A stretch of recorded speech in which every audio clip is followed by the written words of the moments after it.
Hi friends, ఈరోజు మనం Surendra golden city చూస్తున్నాము. సురేంద్ర గోల్డెన్ సిటీ అనే వెంచర్ ఉడా అప్రూవల్ లేఅవుట్ అండి. మనకి ఉడా నామ్స్ ప్రకారం ఇక్కడ అన్ని డెవలప్మెంట్స్ కూడా ఇవ్వడం జరుగుతుంది. ప్రజెంట్ ఇక్కడ వెంచర్ అనేది అండర్ కన్స్ట్రక్షన్ స్టేజ్ లో ఉంది. మీరు బయట ఫోన్ చేస్తున్నారు. కాంక్రీట్ డ్రైనేజ్ కూడా ఇక్కడ అయిపోయి ఉంది.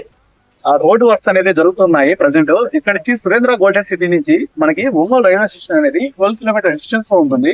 Ongole within the 10 kilometre radius లో ఉంటుంది. సురేంద్ర గోల్డెన్ సిటీ ఆపోజిట్ లో ఎగ్జాక్ట్ ఆపోజిట్ మనకి వేనాల్ షోరూమ్ అనేది ఉండడం జరిగింది. అంతేకాకుండా Surendra golden city Guntur to Chennai వెళ్ళే నేషనల్ హైవే కి కనెక్ట్ అయినటువంటి వెంచరు. ఈ సురేంద్ర గోల్డెన్ సిటీ అనే వెంచర్ లో మనకి ప్లాట్స్ సైజెస్ అని మనం చూసుకుంటే 33, 60 సురేంద్ర గోల్డెన్ సిటీ నుంచి సమాచారం వస్తుంది లేదా సైట్ విజిట్ కోసం ఈ స్క్రీన్ లో కనిపించే నెంబర్ సంప్రదించవచ్చు. Please like, share, subscribe. Thank you.